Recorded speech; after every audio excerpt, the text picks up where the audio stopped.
Good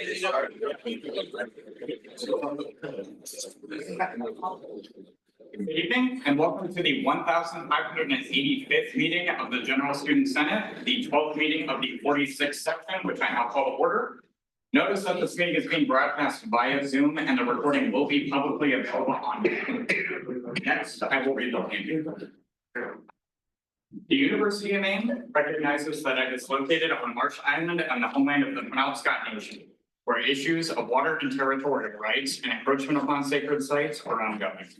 Penobscot homeland is connected to the other Wabanaki tribal nations, the Passamaquoddy, Maliseet, and Mi'kmaq, through kinship, alliances, and diplomacy. The university also recognizes that the Penobscot Nation and the other Wabanaki tribal nations are distinct, sovereign, legal, and political entities with their own powers of self-governance and self-determination. Next, the Vice President of Student Leadership will call the roll. Kyle Vicker. Ray Vanderwood. Here. Cynthia Shelmerdine. Here. Ezekiel Lamorne. Ryan St. Lawrence. Here. Nate Peng. Here. Jordan Thompson. Here. Maggie Johnson. Here. Casper Cowan. Here. Samuel Brown. Excuse me. Joshua Bone. Here. Juliana Jolin. Here. Isabella Lamadrid. Here. Taylor Burns. Matthew Weber. Here. Guy Van Beek. Excuse me. Bethel Harvey. Here. Brinley Seward. Peyton Warren. Excuse. Bo Mishu. Here. Darren Martone. Here. Zachary Zellow. Here. Ethan Craddy. Here. Hazel Sparks. Here. Tom Black. Here. Taylor Stanford. Here. Jeremy Collmore. Here. Keegan Tripp. Here. Memphis Peterson. Here. Oliver Block. Here. Dylan Lehman. Here. Amanda Levesque. Here. Me. Abby Downer.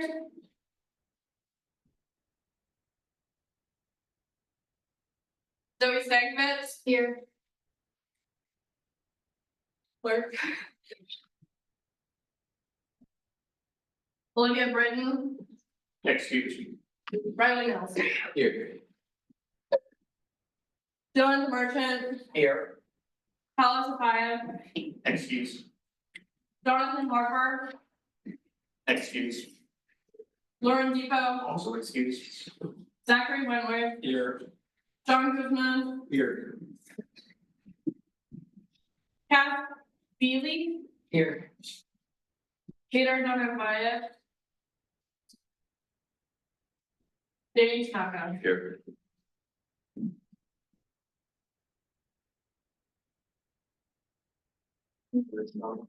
Lori Stelman. Here.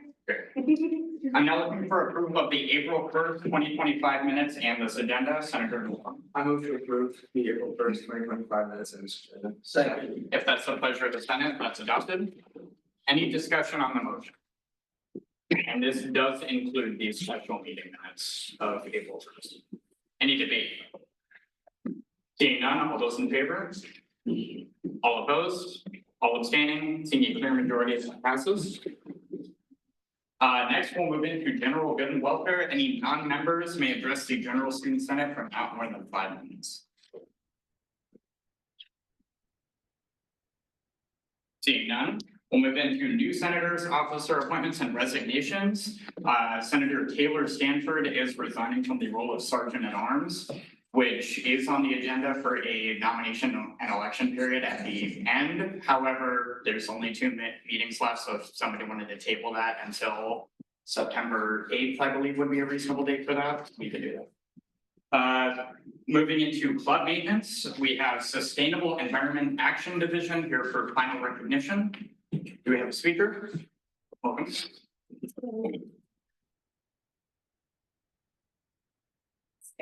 Yeah, okay. Yeah, so I'm Edward Community, I'm the current president of SEED.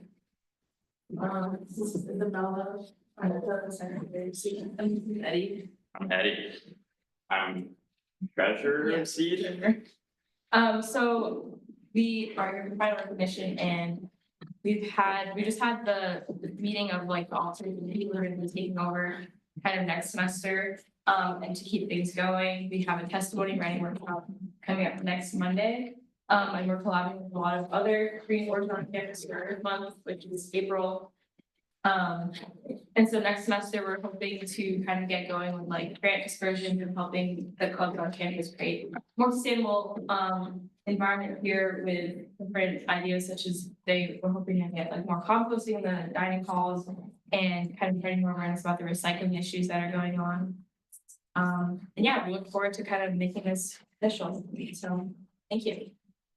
Great. Are there any questions for the speakers? Senator Baum? How many members do you currently have? Let's well, including the officers from other boards. Any other questions for the speakers? Senator DeWan?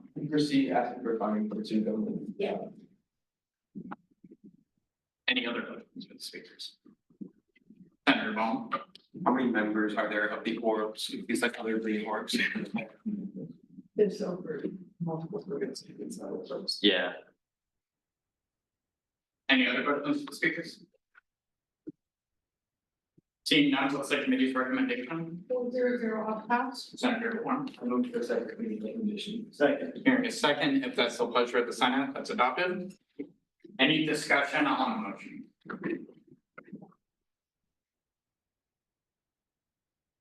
Any debate on the motion? Sure. Personally excited to see this kind of come to fruition. Later tonight, we'll be talking about the policy in which organizations will transition into rep boards, which I know will become useful for this group. And I look forward to that soon. Any other points? Any other points for debate? Seeing none, all those in favor? All opposed? All abstaining? Seeing a clear majority of that.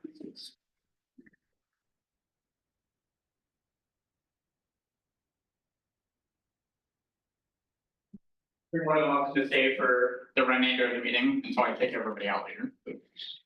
Next we'll invite the maniacs for final recommendation.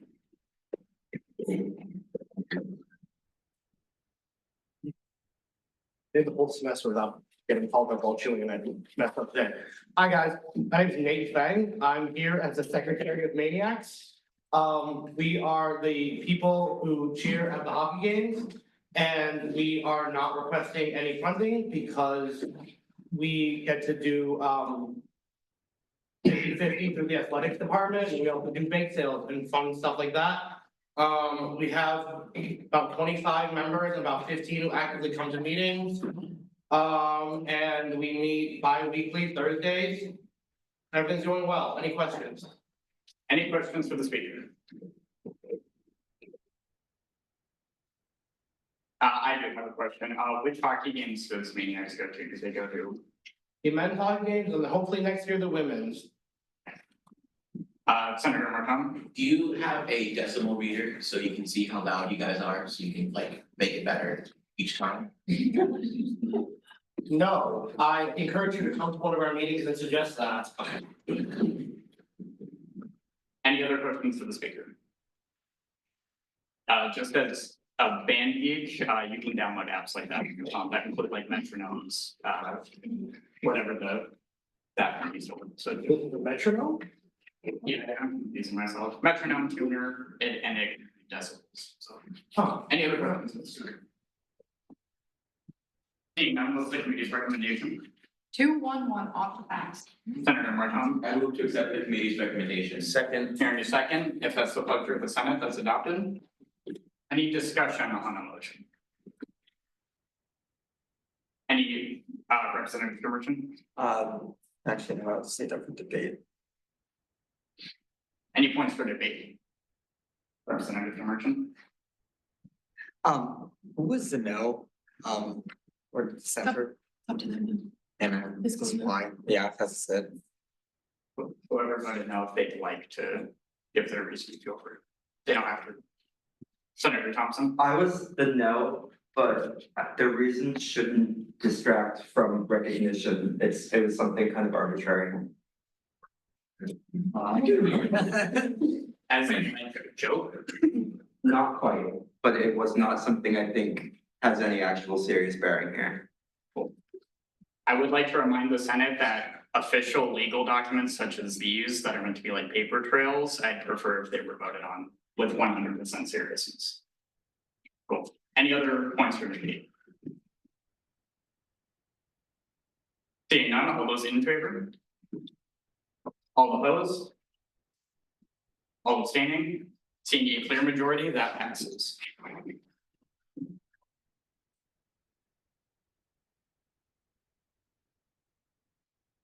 That concludes club maintenance. We will now move into club presentations with Alpha Omicron Pi.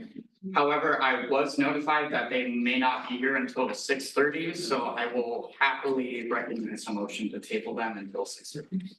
Something covered? I'd like to make a motion to table the club presentation for Omicron Pi to the second. Hearing a second, that's the pleasure of the Senate, that's adopted. Any discussion?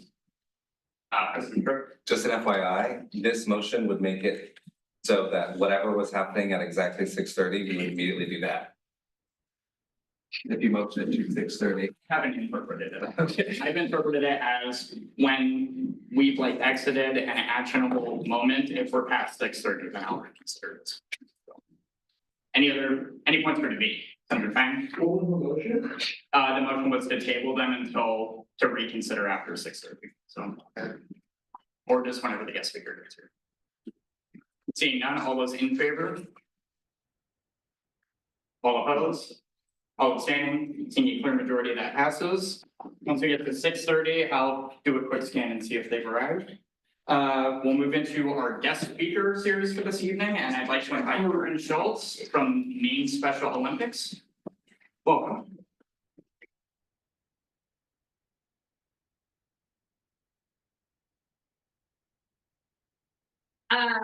Thank you so much. I really appreciate all of your time and listening and hearing some opportunities we have for you here on campus. As Memphis said, my name is Aaron Schultz. I'm with Special Olympics Maine. There we go. The presentation is rolling. You can even click to the next slide. So I really am here because, as you may or may not know, Special Olympics Maine actually hosts our summer games here on your campus every single summer. It is the biggest event for Special Olympics Maine across our year. We bring over around 2,000 people here to campus. Special Olympics as an organization is international. But specifically here in Maine, we are working to bring sport and health training programs and opportunities and competition to our community members with and without intellectual disabilities. So we do have some unified opportunities that bring those individuals with and without intellectual disabilities together to train and compete on the same team, on the same field, and really towards that shared goal. Athletes from around every corner of Maine will be here on campus for 3 days of competition this summer. It is June 7th, 8th, and 9th. That shows up many places, I promise. It is the culmination of months and sometimes years of training for these athletes. And so we cannot make it happen with only the 7 staff members of our office. So I am here to this incredibly captive audience of hands and minds and interests asking for volunteers. So you can go to the next slide. We have opportunities that span every possible interest, major, community service need that you might have as students. If you are interested in sports and other activities like that, we need timers, we need event officials who we will train you on those specifics. You do not need to know exactly what is required for a softball throw. To be honest with you, I don't know. I'm in our schools department. They'll tell me if I need it. We have athlete staging. That's a really great face-to-face if you want to interact with students with intellectual disabilities, with other people, if you're a people person. That's just saying like, hey, you 4 are in the next race, here's what we're gonna do. We have a Young Athletes Festival that will happen at the beginning of our event. This is just a field day for those youngest athletes, ages 2 to 7, to start to think about and to build those motor activity skills and functions. So we get to bring them together and celebrate that they're learning to hop, skip, and jump.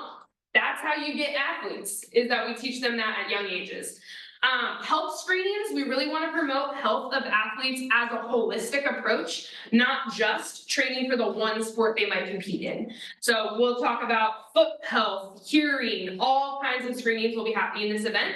And of course, it's an Olympic event. We've got opening ceremonies, we've got tons of activities and fun happening all weekend long. So activities and opportunities, it does not have to be just for, this is why I'm not just talking to the athletics department. We would love to see all of your students out at this event. Next slide. Overall, generally for the event, this is just kind of a general timeline, so you can get an idea of like, oh, I'm not really a set up, tear down kind of person. I'd love to be face to face with athletes. That's gonna be a Friday or Saturday volunteer position. Or if you're like, you know what, I don't really love to talk to people, but I can put some chairs up. We need you desperately on Thursday and Sunday. So this is kind of, like I said, the timeline. Thursday is all set up. We have a little bit of registration that happens, so there are a few opportunities posted online there. Friday is big competition for bocce. Shockingly, huge sport in the state. All day bocce, nothing else. And then opening ceremonies, I'll talk about that in a moment. Saturday is all day track and field event and health screenings, ends in a real good party and dance celebration. Sunday, we wrap up our track and field and then breakdown. So that's generally, like I said, Thursday is June 6th through Sunday, June 10th. Next slide. Specifically to you all with your student organizations, I would have these two big asks also. And if any student org feels like you maybe have some capacity at the end of your year to take on a project or to gather a group of people together, these are two that we would really love to highlight for you all. So Friday evening, our opening ceremonies, we want that to be exciting. These athletes have worked hard to get to this moment, and we want excitement, enthusiasm, cheering in that stadium. So if you have a group of friends, a group of people in your organization that you can get out for that, it also really helps for staging. You're gonna be like the line to hold people into the parade line. So super helpful and super exciting. Saturday, we have a dance in the evening. We're gonna have a theme of welcome to the jungle. There's a couple of opportunities for that. We want excitement, we want enthusiasm. If you wanna come out for it as a volunteer, that would be great. If you are someone who says, I can't be on campus, I live on campus and there's no housing for me after school and classes end, we would love some help either pre the event to kind of get some decorations together. If you maybe have some artsy people that would make us a backdrop for the jungle or anything like that, we would love some help sort of pre the event also. So if that's something that's kind of singing to you, feel free to let me know. I would love to chat with you and your organization about what we might need ahead of the event to get ready for some of these bigger moments. The next few slides, I'm gonna walk really basically through what you can expect in the registration process. We do need volunteers to register online, so we know to expect them. So you can go to the next slide. This is our volunteer website. It's gonna be the landing page that you'll see. I'm gonna give you a flyer that has a QR code, takes you to this page. Right now, our summer games is the landing of this whole page. So you'll see that. Clicking on almost anything on the page will get you into specific events. You can go to the next slide. Our calendar view on there personally is what I find to be the most useful. When you get to June, you will see those days. I know all of us are crazy busy. So if you're thinking, yeah, I can do a 4-hour time slot, fantastic. Go straight to the day that you're available for. That's gonna be your easiest way to find it. Clicking into the next one, that, like I said, is just showing those days. Once you get into a specific day, then you're gonna be seeing just a ton of opportunities. This is where starting to know what you might be looking for. On there, you're gonna see registration, you see bocce officials, track and field officials. So now you're gonna start to think about, how do I wanna interact with these games? What skills do I have, or am I willing to learn how to officiate a bocce game? I promise you can learn that before you need it. It's not that hard. You got this. So that's just generally what it's gonna look like. One note, you will need to make an account in this site. I always feel like I like to know that someone's like, no, you're gonna need to make an account. It's super simple, it's super easy. You don't need a background check. You're gonna be day of one-time volunteers, but you will need to have an account so that we know, hey, Jason's coming and we have your email for that. Next slide. If it's easier for you, volunteer.somain.org is our volunteer site, and that is how you can get directly to it. We do have the QR code. I don't know if this is the easiest, but I'm gonna hand you this file, and if you can just pass them down and around. That flyer has a little bit about the opportunities. It has the QR code to be able to get you sort of directly to this volunteer site. Everything is posted across the whole weekend, and I'd love to get the virtual one to you, and you can maybe like list it in the minutes or send it out other ways. That was a lot of information, and I probably went really fast, but the next slide is, do you have any questions? Is there anything I can help and clarify for this opportunity? We would love to see as many UMaine students come out for this event to make it exciting and really help facilitate for these athletes. Qualifier for bigger events for some athletes. This is, so actually, yes, technically, so across the state, this is the biggest event. They will qualify at their regionals, which some of them are doing right about now. And they're coming here because they qualified. It is a way that we then will get athletes that will come with us to national games in Minnesota next year. And it's where sometimes we pull when we get, every 3 years, I believe, is when international games happen. So yeah. President Tripp? 2 questions. Number 1, are you able to send us a digital version of this flyer? I certainly- Great. We can put that onto our newsletter that goes out weekly to the whole student body. And then my other question is, have you talked to the Bodwell Center about this at all? Is that one of the athletics departments? No, the Bodwell Center is the center on campus that a lot of the student orgs use to do their volunteers through. They basically just compile volunteer opportunities. We can email with them. Okay, great. I'm remembering individuals and less centers, but I'll check my email and then maybe ask you about that. Perfect, yeah. Thank you. Representative Guzman? Yeah, so, I mean, first, I wanna thank you for coming up here and sharing this information. Very crucial, and we'll definitely share it. I have to say, is you said you have contacts with, athletics and currently the Bodwell Center. Yeah. But additionally, I would say, we can all connect you in some certain type of aspect. But the Maine Business School has a sports management major, which would probably be essential for them. And then you have the kinesiology majors. Mhm. And then additionally, you have the athletic training majors who would also want to be involved in initiatives such as this. Yeah. And get involved, with something that correlates to what they're currently doing. For sure. And yeah. I'll take any emails. I'm gonna be at the panel meeting tomorrow, but I'll take any other emails. Senator Sparks? 2 questions, one's a comprehensive question, adding on to that, also education majors For for sure. kids. And, do you want us to come as like, work from UMaine or just as?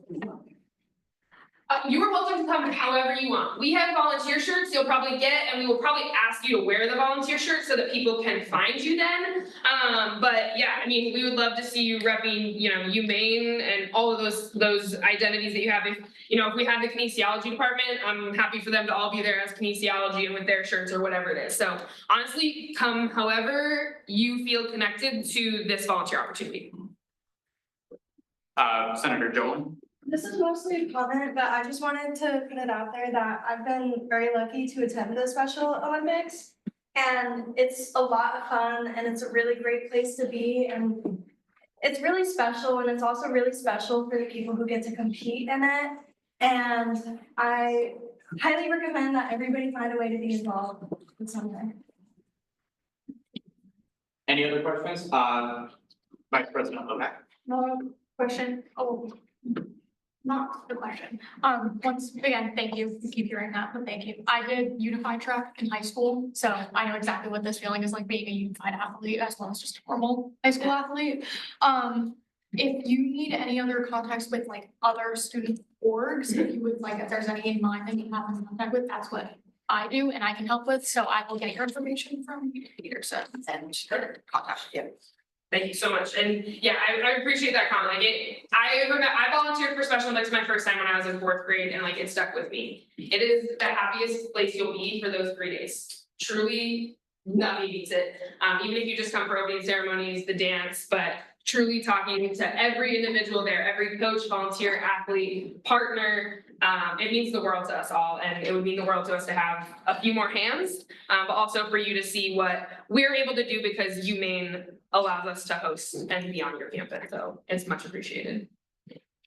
Any other questions for our guest speaker? Seeing none, I want to personally thank you. Ever since you reached out or the connection was made, I've been really looking forward to this guest speaker. And yeah, you did not disappoint. Super inspirational. It's heartwarming, to be honest. So there, you had already mentioned, like, we've got a vice president who writes our newsletter, and vice president connected with student orgs. Our communications director isn't here this evening, but I'll happily keep her in touch Yeah, I just want to thank you for the time. Thank you.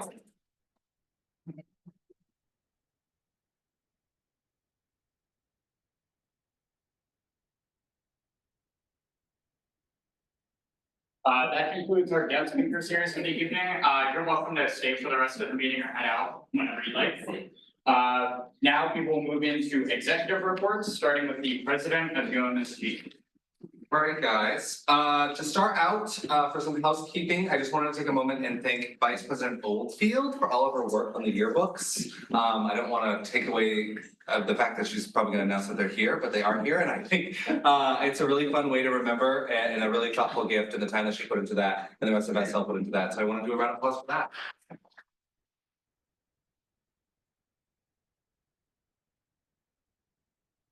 As for old business, you guys know what tonight is. It's, we're doing hiring, so everybody, we're gonna walk in and get through it.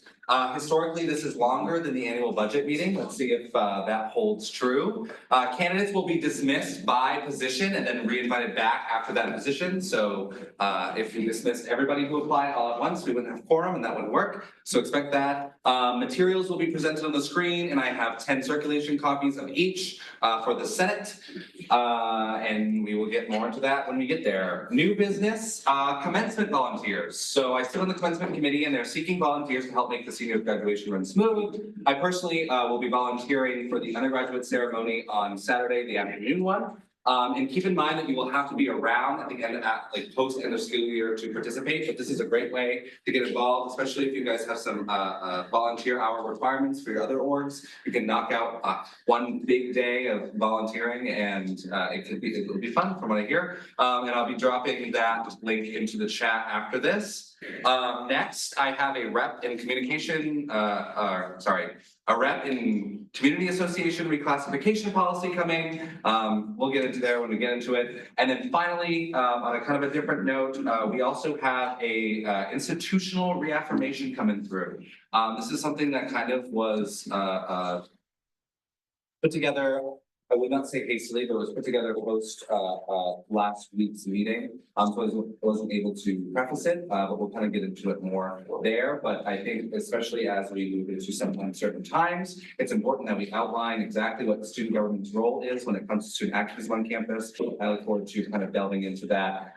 This is not something that changes anything or what we do. In fact, it simply restates exactly what's in our governing documents and the precedent that we've set. But I think that it's important for us to really outline that in a cohesive way, so that the community can really understand what we say, and then we can also refer to something consistently when we're asked. And that is the end of my report.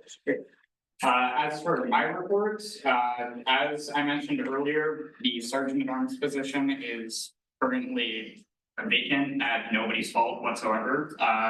So at the end of this, if we do want to elect a new sergeant at arms, we can. We also don't have to. It seems like everything got set up pretty well otherwise.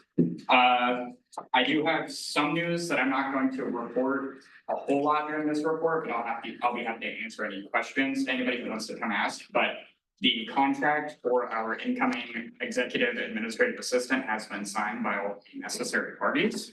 I know that President Tripp has made it clear that all of that stuff will be transparent and public information, which it is, which is why you're more than welcome to come and ask me questions. However, it's just for the sake of this individual's privacy until we begin his position on the team next year.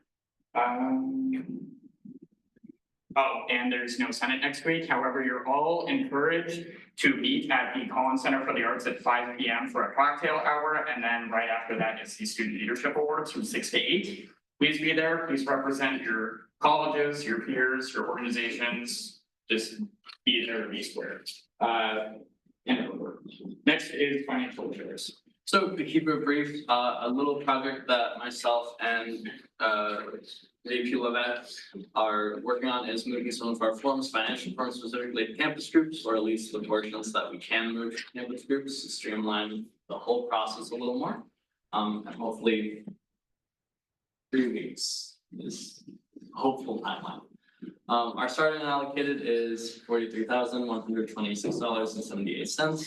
We had a returned unallocated of $80 from the Oregon Nursing Association, and we had 3 transfers For FEPC, it's $65 from, well, to buy invitations from candidate reimbursements, $15.30 for pre-law to buy boards from stickers, and class council of $400 from printing services to T-search/screen printing. In the consent agenda for a total of $1,365.79. We have $675 from the 20th Maine Honor Society, $190.79 from Ballet Club, and $500 from FEPC. And we'll see two resolutions later, for $1,376 from the Maine Steiners and $1,938.89 for UMSG. And report. Student organizations.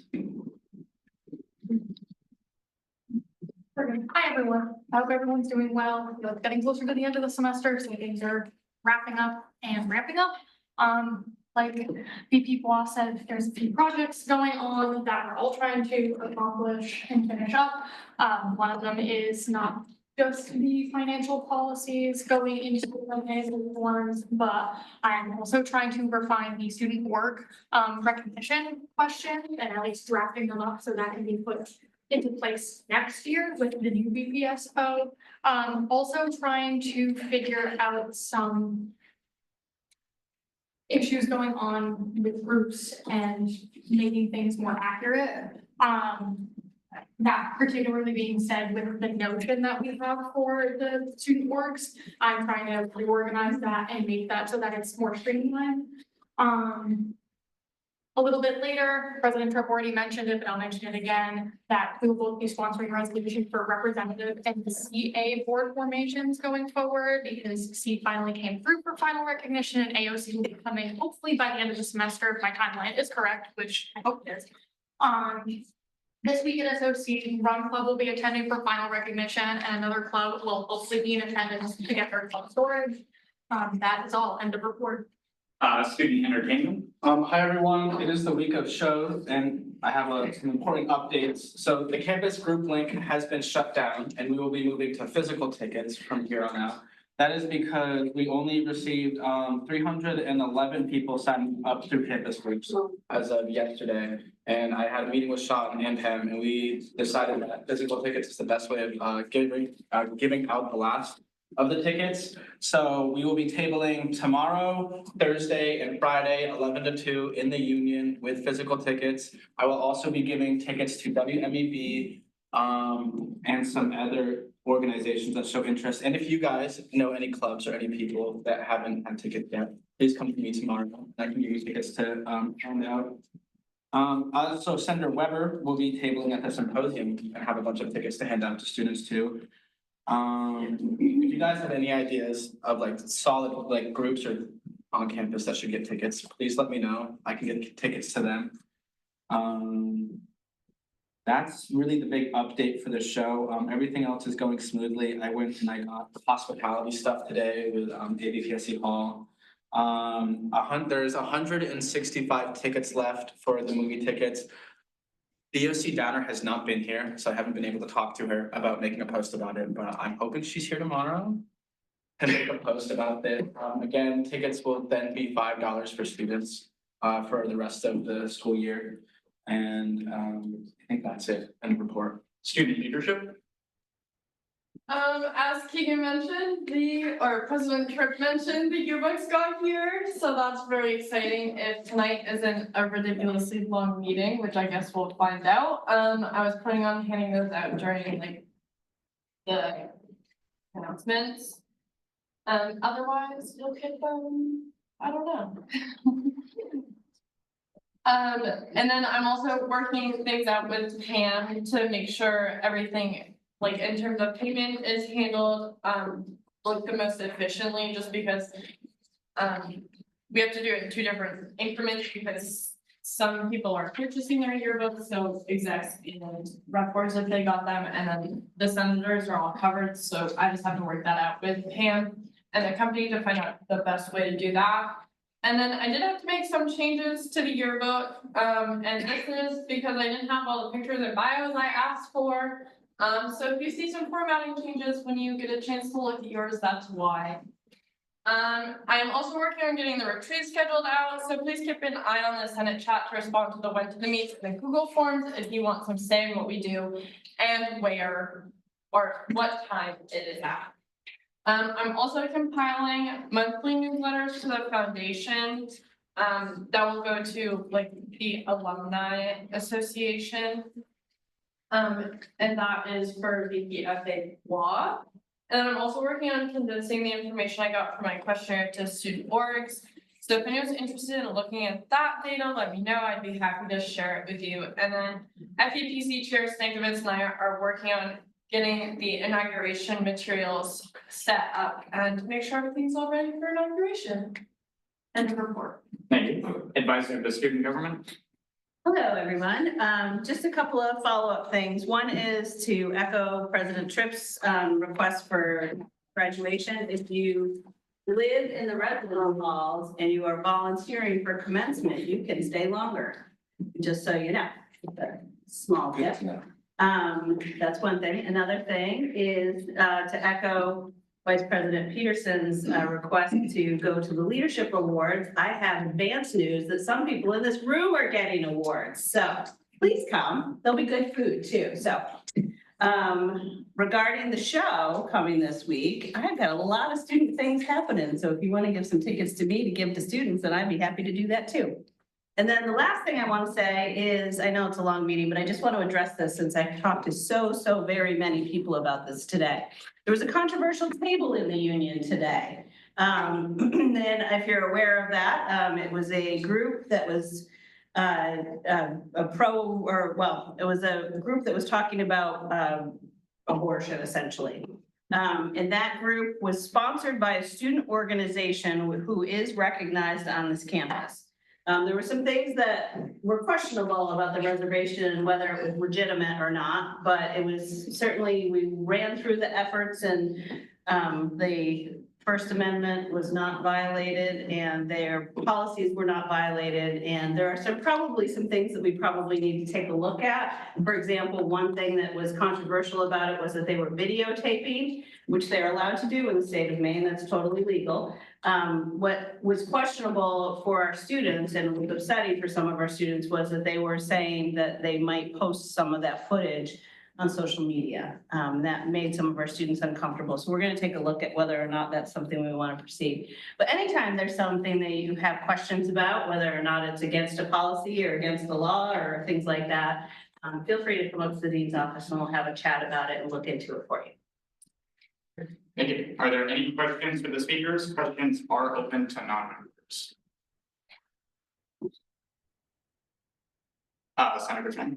Does VPSC and Lehman think that all the tickets will be gone by this Wednesday? I went. What? Oh, I mean, I don't see why they wouldn't be. We've never really had one that a week that was under 165. So. Senator DeWine. Also the minor, last week, so I feel like you might have to one. I told my friend that they first were going to get it. Any other questions for the speakers? Representative Demerjen. I think I have more of a statement, but is it fine to do it now or do that at a different time? Are questions for the speakers? Seeing none, before we move into periodic reports, do we have a representative from Alpha Omicron Pi from Mr. Fraternity? We'll check back in for each section. All right, moving into periodic reports, starting with the Faculty Senate Student Representative. No report. University of Maine BOT room. No report. Fair Election Practices Commission. Hi, everyone. This week I finished the invitations for inauguration, which I hope everyone was able to grab. If not, they're on the table. If they run out, I can send you a digital copy. I also am meeting with Buchanan on Friday to do a walkthrough of the space. I'm not really sure what it entails, but I'll find out. I had an additional funding form go through at PPC last week because I didn't have a ton of money in my budget for food for inauguration, and inflation has been a little crazy. And I have also been in the talks with WPC and some other folks, to try and get a menu all solidified for inauguration as well. End of report. Student legal representative, No report. graduate student senate representative, No report. Warren Town Council liaisons. Yes, last Friday, I met with a group of community members, town officials, city councilors and university employees at Orono Brewing Company to discuss what the new Orono Days Festival might look like in the fall. During the meeting, a tentative time was discussed that we can discuss for when the weekend will take, for when the festival weekend will be. It was during the meeting, it was recommended that the festival take place either the first or second weekend of the university academic year. During the meeting, it was recommended that the festival takes place during Friends and Family Weekend, which will be the first or second week of the school academic semester next fall. Prior to the meeting at Orono Brewing Company, I independently had the idea to have a dunk tank at the festival and was ecstatic to see it on the handout for the meetings, for it to be a possibility for this event. Furthermore, I highlighted that it would be nice to see, nice to dunk sitting city councilors and a town manager, as it would give publicity to the office and would and it would still be relatively hot outside, so they don't be in cold water. Our very own Lori Sadelka was there and made a phenomenal suggestion that the president of UMSG should also participate in a possible dunk tank.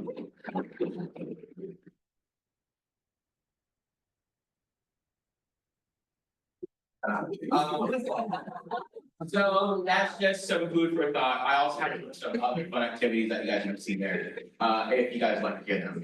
And a report. City council liaison. The date for the Old Town Spring cleanup was decided in last night's meeting. It's scheduled for the 17th of May, from 7 to 3. Council also accepted a motion for the bid from B&B paving for $390,000 for paving sections of the city. End report. Military and veteran student affairs. Flyers for the volunteering opportunity will be handed out to NRTC and RTC groups later this week. End report. Director of Communications, does anybody have that report? Director of Technology.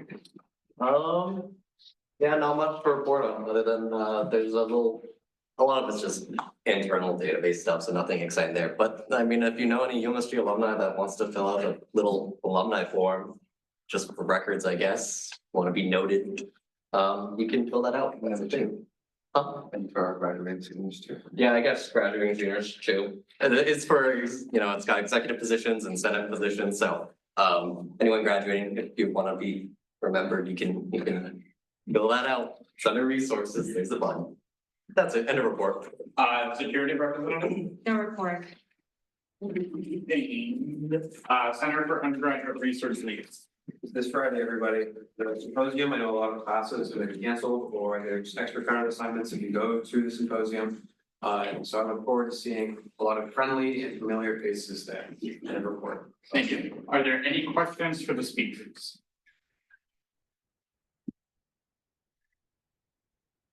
Director Mills. Question for FEPC, Stickevitz. You said, what day were you going to go around the Buchanan?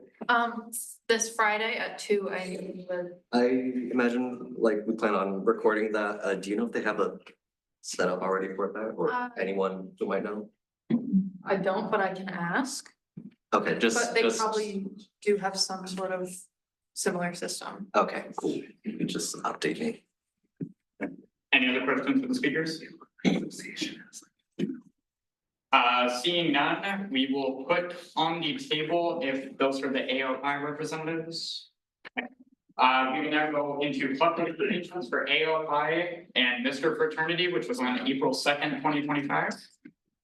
Welcome. Hi, I just wanted to come today to just say thank you for supporting us last week in our event.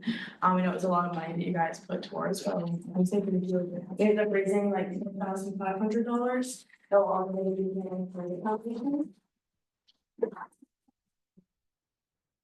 And I know you guys had asked about how many people roughly attend or contribute. And I'd like to say that the whole downstairs of the CCA was pretty much full, and there were people upstairs in the balcony as well. So yeah, that was, and I just want to come and say thank you. Okay.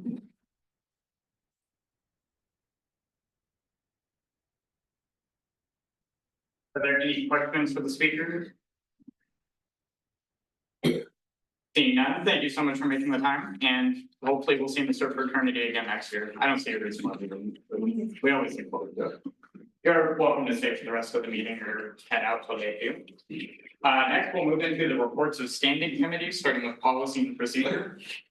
You're gonna see 3 resolutions tonight. President Tripp talked about 2 of them, a reaffirmation and rep board reclassification policy. There's one more about holding a special referendum election for the updated constitution. I encourage you all to look over it. If you have any questions, find me during the 5-minute break so that we don't spend too long debating them. But if you have good debate, I encourage good debate. End of report. Membership, Today I got those off and then look for it. academic affairs, no report. Services, I went recently on another night walk to just see if any of the light poles that were not working were updated, and they weren't. And I had a discussion with Kelly Sparks last week regarding that I was supposed to get communication from my 2 funding requests, and I never did. And I am waiting to hear back from Kelly to see what happened there and a report. and Polish Law. We met this week, for the first time in a little bit, and we discussed the website more and who will do tasks and write which parts of the website.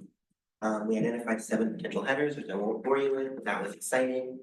And obviously after all of this, we will, talk with Sean, to make sure that everything that we've done, is okay.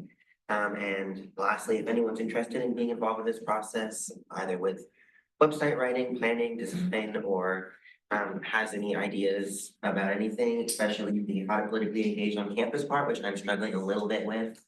That would be awesome if you wanted to attend the meeting on Friday at 4 or email me if you want to, but I never would. Thank you. Are there any questions for the speakers? Senator Blau. Question for membership. What did you get? So I got cake pizza, I'm sorry, it's not running pizza, chicken wings, mozzarella stick, and then mac and cheese bites. Thank you. Any other questions for the speakers? Seeing none, we'll move into reports of special committees, starting with student. Hi, everybody. This is the week. Take Back the Night is this Friday at 5 p.m. On the Central School Library. I've been like triple checking the weather every single day, so we shouldn't have to go into the North Pod, but that is the rain location just in case. We also have 2 more events for the end of April. On April 23rd from 11 a.m. to 1 p.m. We're going to be tabling at the counseling center, making fidget toys with students. That'll be before finals week, so that should be a fun end of semester thing. And then on April 26th, we're going to be, that's a Saturday, by the way. We're going to be in the Block Party for Prevention hosted by Title IX from 11 a.m. to 3 p.m. We're going to be using the big bunker balls, so that'll be fun, and you guys should come to that. End of report. Thank you. Sorry. Food and dining affairs, no report. Undergraduate student symposium. Like what's been said, multiple times, this is the week. Student symposium is this Friday from 8 to about 4-ish. UMSG will have a table there, that'll be more about how the event is being run, that will have tickets to Ricky Montgomery at, we'll have a bunch of senators that will be volunteering throughout the day. Even if you aren't volunteering, you should still go to the event, it'll be great. Hope to see everyone then. Thank you. Are there any questions for the speakers? Seeing none, we'll move into representative board reports, starting with CAMS. Hi, everyone. In working for leadership, I have found a couple people that might be interested, but I still have not had any confirmations. So I'm now looking to all of you. I know we're all student leaders, and I know there's a great deal, many of you that are going into next year. So now Fortunately, I'm going to be happy to bother each and every one of you if you're interested in joining CANS. This is not me just simply doing it as easy, but I know many of you are freshmen or new to student government and have some connections with student bodies, and that is why I'm opening up for these leadership positions as a good foot in the door for other things that I might be getting part of. Especially for many of you that are thinking about moving off campus. I really would like to stress, this is a really good organization, either for advocacy or just for fun events that you are able to put on campus. So yeah, it's nothing gonna be major, it's just like an asking of whether you're interested or not. You don't have to give me an answer back, but I would like an answer soon, mainly because again, the year is coming up and just in order for you to be succeeding, yeah, it's gonna be freaking out people, so. Yeah, this isn't like anything stressful, it's just like we're all student leaders and this is one of many positions that are up for grabs, so, yeah. With that, end of report. Does anybody have that report? Go ahead. Just a reminder about the Main Day Meal Pack Out, that is about 23 days away or something like, well, actually less than that now, hold on. Some random amount of days from now, but it's like 3 weeks from Wednesday. So please, if you haven't filled out anything for volunteering, I'll keep sending it, and you're gonna hear more about it from me in 2 weeks.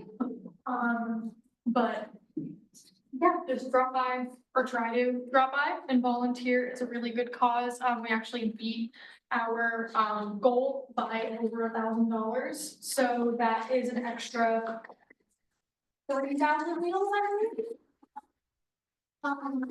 Super exciting, and there's still more going, so big things. End of report. IFC, does anybody have that report? Go ahead. Jonas says that they're passing their amended bylaws this week. Beta and ASIG are hosting trivia at 6 p.m. at Wells on Thursday, and the Beta sleep out starts Friday, 6 p.m. to 6 a.m. in the Wells lot. And tomorrow at Penn Hill, we're voting on a reinstatement plan for 5U for 2029. As president, I've already signed and approved it. I just need approval of the chapters. It's a huge positive step for the 5U sorority and the Panhellenic community to see a chapter be restored, and my hopes are high that it will pass in council. I just had a meeting with the chapter advisors to go over recruitment before this. It was well, we're looking forward to this recruitment.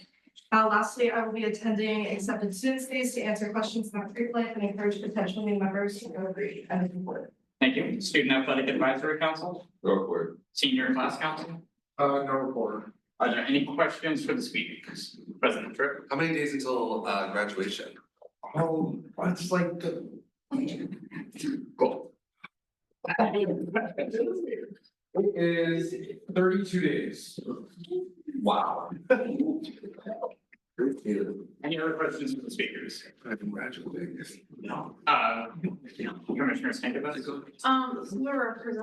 For the representative of CAM. Will you reach out to me if you need if you need help with your elections? Yeah, I was gonna be doing that privately, but yes, I will be reaching out to you about said elections. Any other questions for the speakers? Seeing none, we'll move into community association reports, starting with Student Heritage Alliance Council. All right, hello everyone. So Shaq had a meeting last Thursday, so I have a pretty lengthy report. Representative VPSO Levesque was there in attendance for this meeting. So I think I'm gonna start with status updates on the student organizations and where they stand and where they're at. So I'm gonna start with Japanese Club and ASA. So both clubs struggling with attendance. Japanese Club and ASA are both actually in the process of doing their elections kind of this week. So you'll hear more on that. ASA also hasn't done any funding requests this semester as well, just because most of their events have been self-sustained. Black Student Union. So with that, they've actually increased their membership compared to previous years, which is pretty good. And they've already transitioned basically leadership. So a lot of the people who have held positions within the organizations are now just bumping up Additionally, kind of down this, I'll also talk about how BSU, during that meeting, or Priscilla, basically talked about hair care fair becoming a Shack event in its entirety, just because of, limitations and bandwidth of current BSU members, and it just becoming a Shack event in its entirety. As we know, it didn't happen this semester, so that's kind of saddening. And then additionally, Halal was also there. Their organization is also very tiny at the current moment, and a lot of their members currently are going to basically just move into exec positions automatically. Sam is the one that's kind of in the gray area right now. So Lee, who is the current president, is not very optimistic that the organization will be able to survive coming into next semester, just primarily because a lot of the exec members are graduating and leaving, and a lot of the undergraduates are just not motivated to take on those leadership positions, and most of their constituency is graduate students now or upcoming into the following year.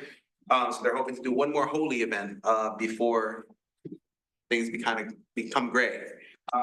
Spanish and French club. Spanish club has moderate, involvement with upcoming activities planned, and French club is struggling with low attendance and lack of leadership as well. Then kind of moving into the major concerns and challenges. We talked about basically Shack needing new representatives coming into the new semester. And so what they're currently doing this week is surveying whether their organization's members want to be involved with Shack or not. I heard that maybe a couple of them are, so that's a high note, at least, that this organization will be able to carry on.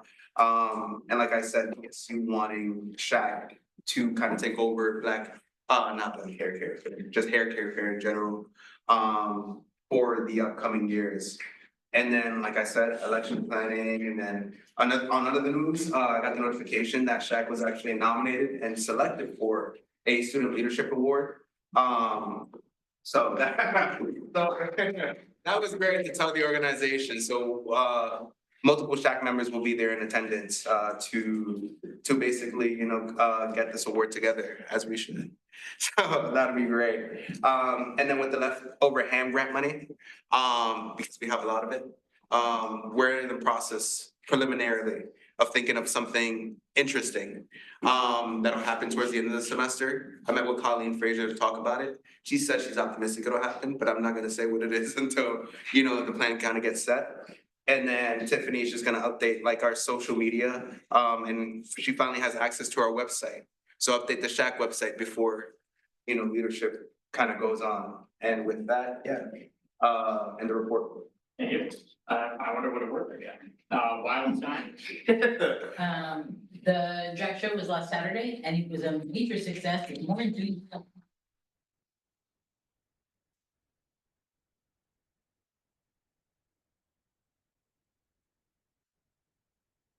With more enthusiasm and attendees than I've seen in the past several years. And overall, the response from attendees that I talked to was very, very positive.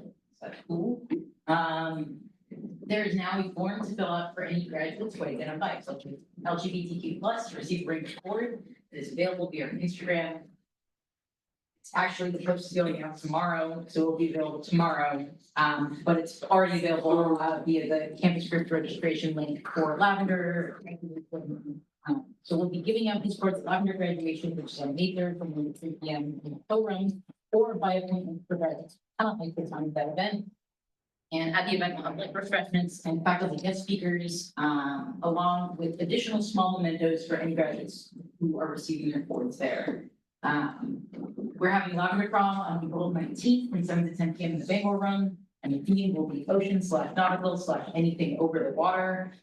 Since many queer people don't get to attend prom with a partner of their choosing or the style of dress of their choosing, Lavender Prom is a second chance to experience that in a small campus setting.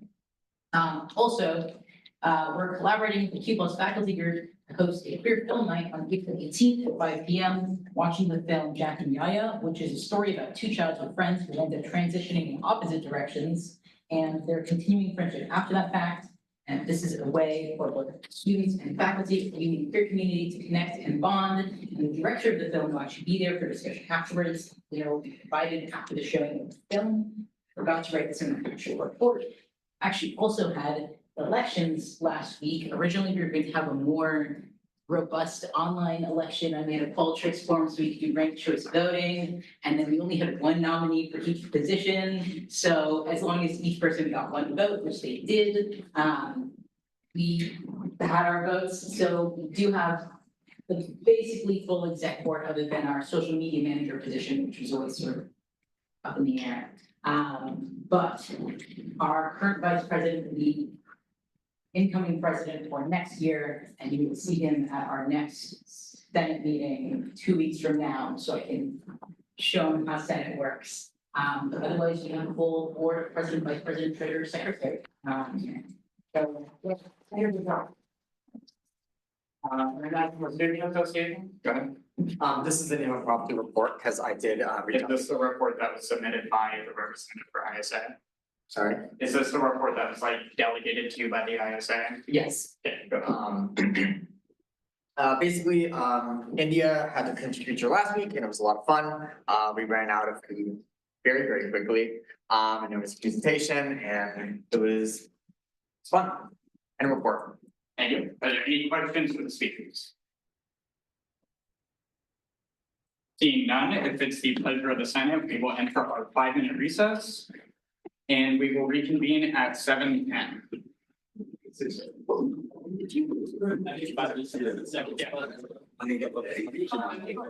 Any discussion on the motion? Any debate? Senator Fang? So where does that move, EBC 38? It just, essentially. Okay. Any other points for debate? Seeing none, all those in favor? All opposed? All abstaining? Seeing a clear majority that passes, we'll now consider appeal 150 as the second thing in new business. But in the meantime, we'll move on to 46S EBC 37 and act to allocate funds to the Maine Steiners for $1,376 US. Welcome. Thank you. Hi, everyone. My name is Benjamin Flannery. I am the sitting tour coordinator for the Maine Steiners. For anyone who doesn't know, we are the premier tenor-based a cappella group from the University of Maine, auditioned out of our parent group, University Singers. Currently, we consist of 10 active members with many alumni, as our group is now 67 years old. So started at USM, moved to UMaine, and we have many alumni events we coordinate with throughout the year. But we're seeking funding for our spring tour, which is happening, sorry, let me pull that up here, the week of May 12th to May 18th. On these tours, we typically visit schools throughout the state of Maine, New England, and even into Canada. So we like to call it an international tour.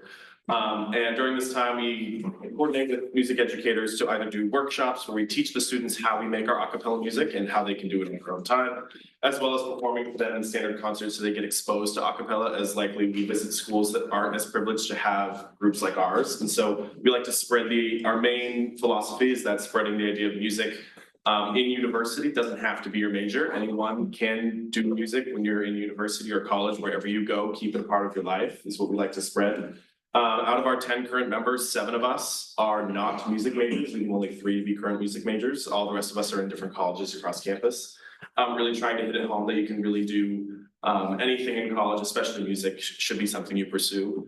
While we're on these tours, we do advocate for the University of Maine. We act as ambassadors for UMaine, the state of Maine, as well as the United States when we do go international. Members of our group, including myself, have performed internationally in St. Peter's Basilica in the Vatican in Rome, at St. Mark's Basilica in Venice. I was lucky enough to participate in an octet during a mass at St. Peter's Basilica and was able to represent the United States there, which was a really cool opportunity. But these tours is a chance for us to spread our music, share UMaine. We talk about scholarships, degree programs, everything in between. What it's like to go to UMaine, basically recruiting them, not only for our group, but for the university along the way. If you're interested in the money aspects, this past winter tour, which took place the third week of January, we went to Montreal. Our expenses was $1,499.77. We paid a lot of that completely out of pocket through our own fundraisers and things like that. Money we had cash from previous fundraisers. Our net profit for that tour was $550. This current spring tour that we're seeking funding for will bring us to Quebec City, We will start in the Bangor area on the Monday of May 12th and then work our way north, eventually reaching all the way up to Madawaska, which is the very crown of Maine. Before we go to Quebec City to sort of celebrate the end of our tour, all the work we've done, as we've been rehearsing this music since the start of the academic school year. Last spring tour, we went to the same destination of Quebec City. It cost us $1,416.52. Our net profit on that, as we had some extra funds saved, was $733.48. This coming tour, we're expected to have an expense of roughly $1,600. Projected net profit with student gov funding would be roughly $2,000. Without student gov funding, looking at roughly $400.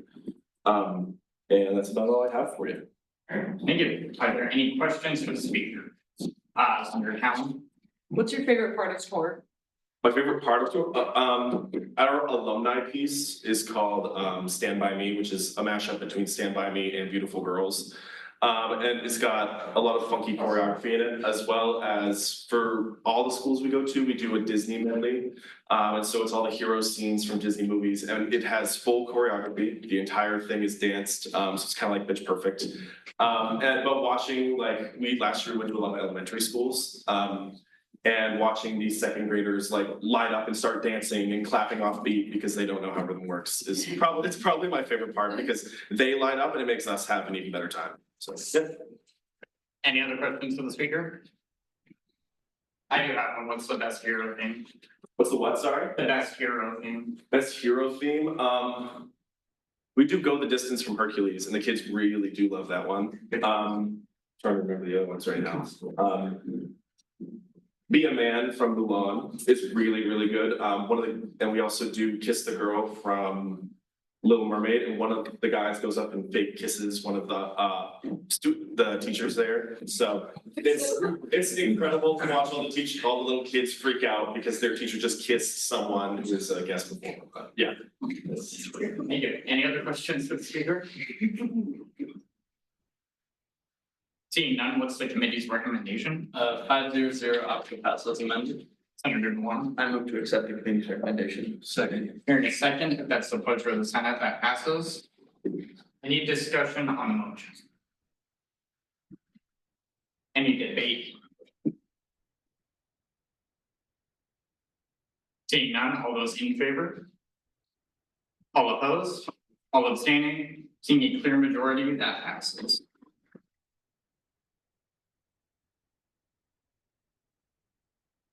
Thank you so much. You're welcome to stay for the rest of the section or head out. Thank you. Thank you. Next, we'll consider 46 SPOL 50 and act to hold a special referendum to amend and update the constitution. No. Let's just roll with it. Are you not coming here with me? You can? No, yeah. There's a bit of a mix up on. Yeah, it was my fault. Will it be a different one? Yeah, I wanted to do the reapplication one first. I don't know. Well, I could use your. It's 50 if you. Okay. Everyone has a copy. Everyone can see it. You guys passed 46 POL 9 to 11/2025 on February 11th, where it said that we were going to hold a referendum election because right now, the way the Constitution is structured, if we want to make an amendment to the Constitution, there has to be 30 academic days after that resolution passes Senate and no more than 45 academic days to hold that referendum election. That's a really weird time frame. It would be a lot better if we did it during the executive elections because everyone voted. More people vote then, I should say. Now it's time to hold that referendum election. I've talked to FEPC Stankovitz and she's cool doing it April 18th. That's not this Friday, the one after that. And I didn't write that here. If someone wants to make an amendment to clarify that, you can, but I don't think it's necessary. But it will be online only in Qualtrics and it'll be sent out through the usual communication channels. It'll be from 8 AM to 5 PM. And the question is there. That's how it will appear on the ballot. It's a little wordy, but it gets the point across. Does anyone have any questions? Any questions for the speaker?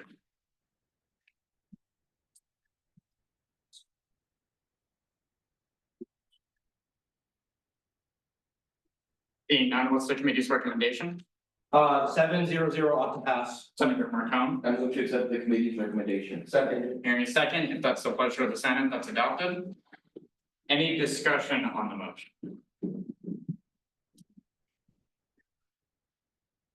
Any debate on the motion?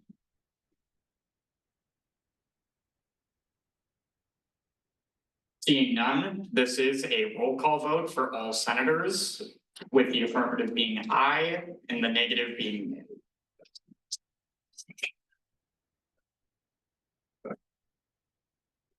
Vice President Oldfield. I'm sorry, I'm not used to doing this. Do I say the senator's name who are absent or excused, or just skip them? Say it, and Say then that. I'll just say skip or. Okay. Totally up to you. Okay. Keep your position of authority. Kyle Riker, Excuse. Greg Vanderwood, Yeah. Cynthia Shelmer Dunn, Excused, sorry. Ezekiel DeLore, Aye. Ryan St. Lawrence, Aye. Nate Feng, Same. Jordan Thompson, Aye. Maggie Johnson, Casper Cowan, Samuel Brown, Joshua Bowe, Aye. Juliana Jolin, Isabella Lamadrid, Kayla Kearns, Matthew Weber, Aye. Sky Van Beek, Excused. Vassar Harvey, Aye. Brinley Seward, Excused. Peyton Warren, Excused. Bo Mishu, Aye.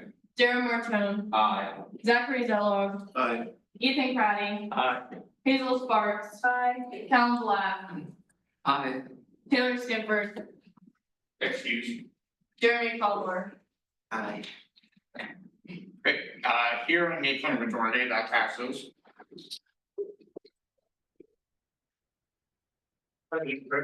Point of privilege, I would love somebody to suspend the rules to consider the reaffirmation right now.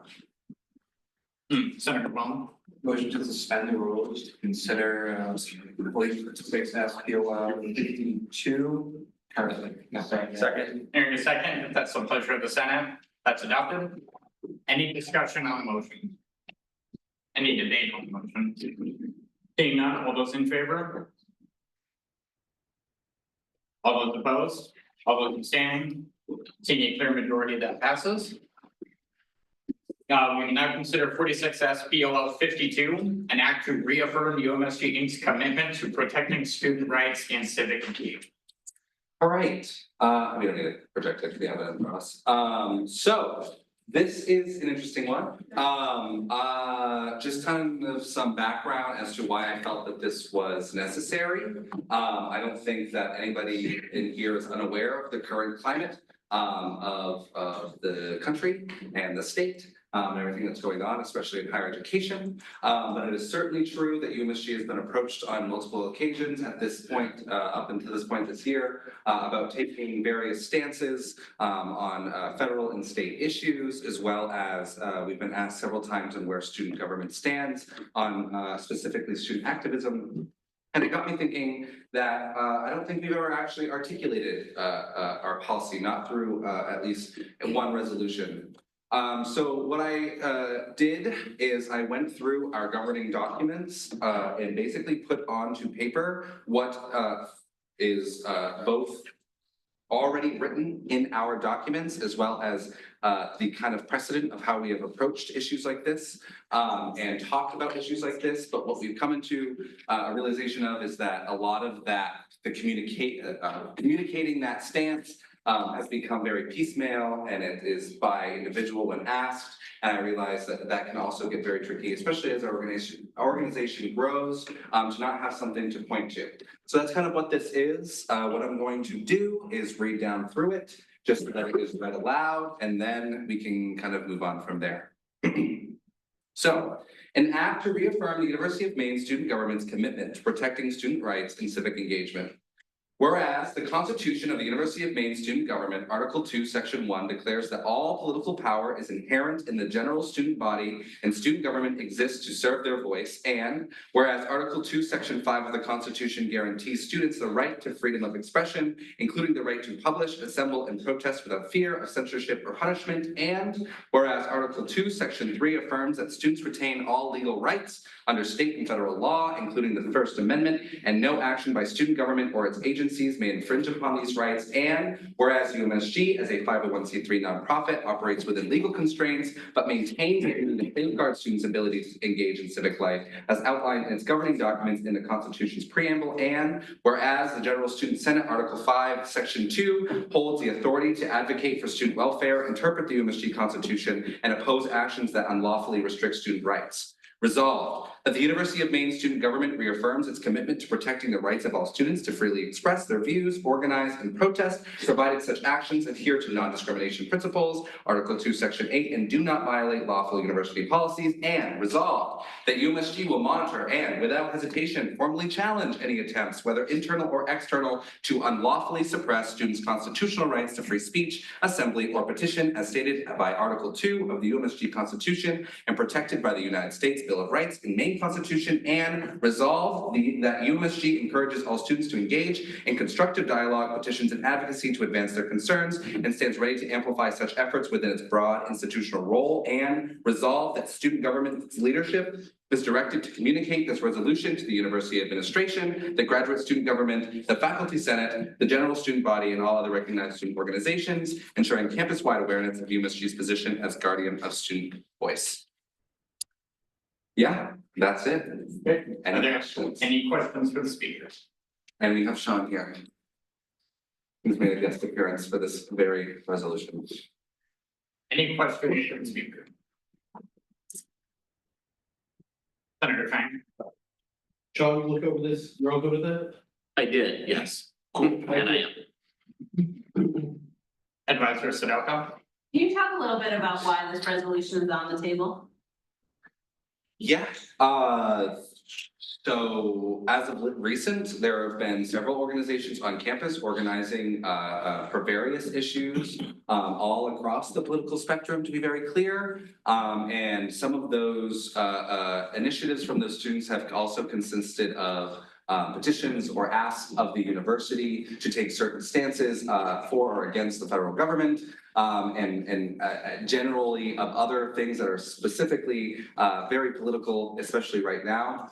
And like I said, they've approached student government, not just this one, but graduate student government, as well as the faculty senate, to make similar demands of the administration. And I believe that it came time to really kind of solidify what our role is on this campus. I see it as being protectors of that ability. And we are, as it says, we would of course not hesitate if anything unlawful were to interfere with the rights of students. But we are not in a position to be on the ground with this advocacy. I believe that there's a line there where as moderators of ensuring students are able to be advocates, again, as it lists in our constitution, which is inherent in, and it makes the separation between student government and the general student body as where the political power lies. And our job is to essentially be monitors and protectors of that power. Does that make sense? It's kind of very philosophical, but that's because it is.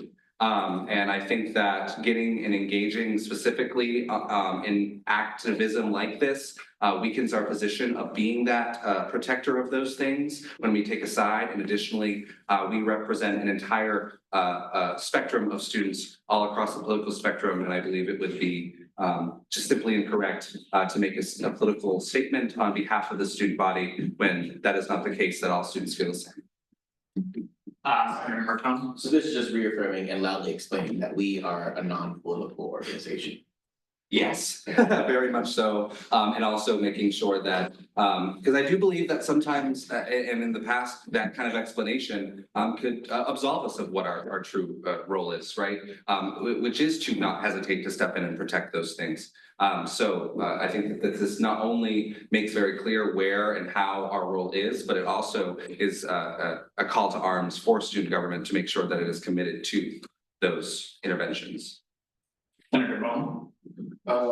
If there is an infringement, Sean, would it be you who takes place to kind of defend against it, or would we reach out to somebody else? I guess it depends on what happens. If it's a student, and this does happen, where a student will come in and say, hey, my constitutional rights were violated by, you know, a police officer, for instance, or my employer or something like that. So obviously, you guys allow me to give them legal advice in those cases. So there is some direct advocacy there. If it's a matter of a student group coming in and saying, you know, hey, our goals are important on this campus and we would like funding to, you know, engage in speech that we otherwise couldn't afford to do or whatever, then obviously you guys can empower them in that way.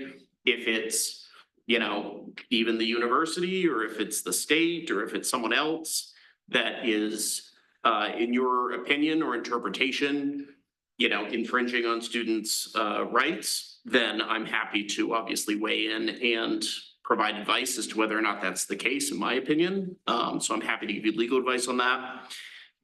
I'm sure there are instances where legal action could be taken on behalf of student government.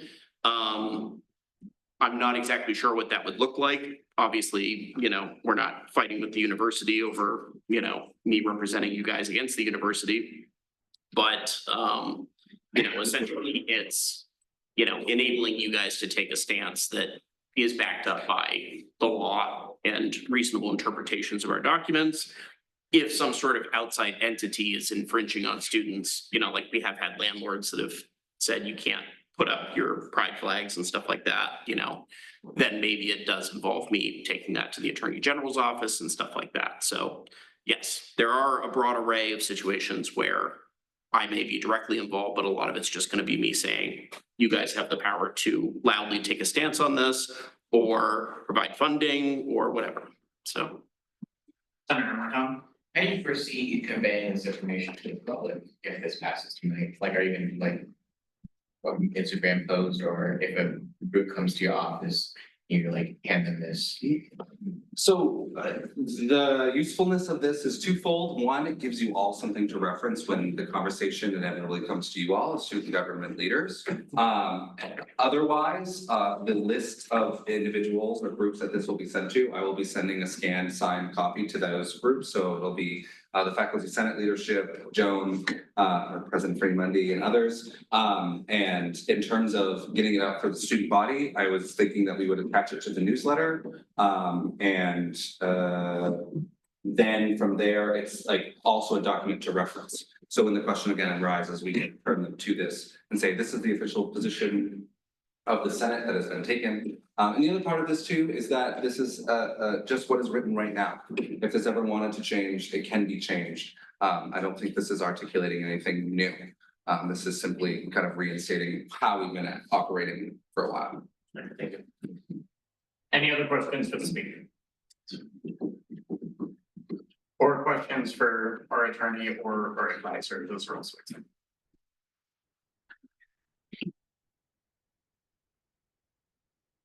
Seeing none, what's the committee's recommendation? 106, I'll pass. Senator Marcon? I move to accept the committee's recommendation. Second, if that's the pleasure of the Senate, that's adopted. Any discussion on the motion? Senator Fang?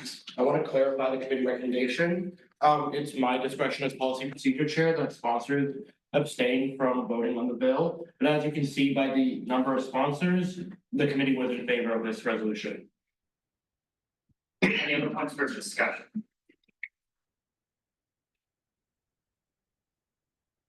Any points for debate?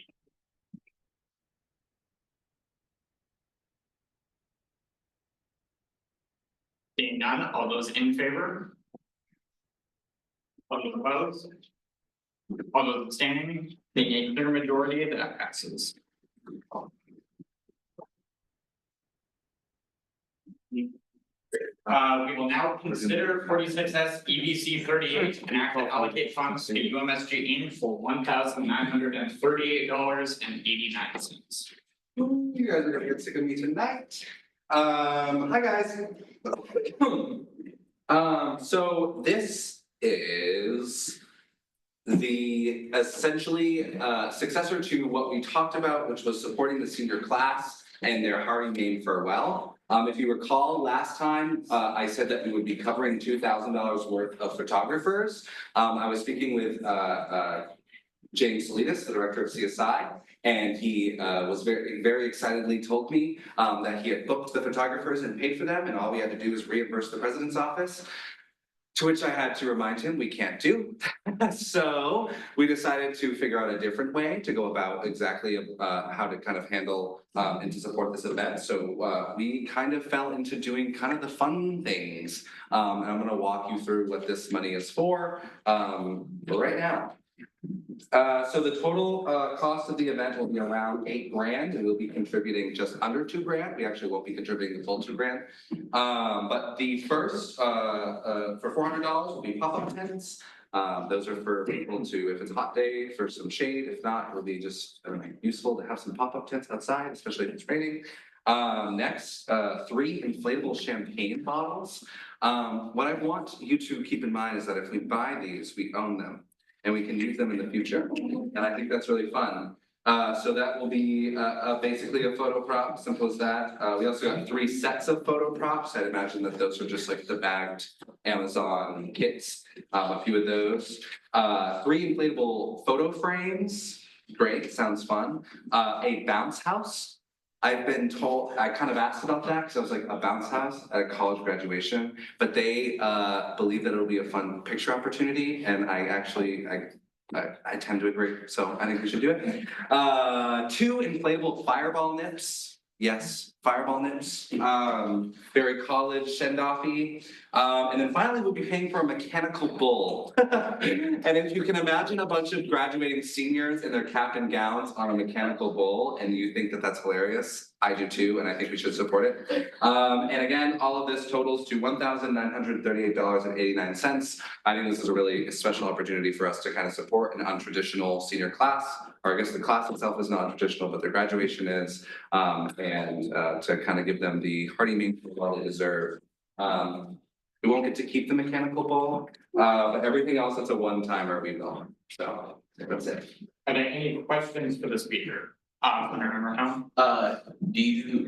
Does Valley Council also ours? No, that's rental. So those 2 things are rentals. I'd imagine they'd be a lot more expensive. I was about to say that, Matt is in there. No.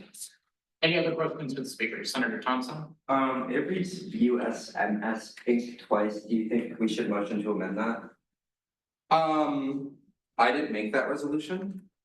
Then we should amend it so it says UMSG. Sure. Yeah.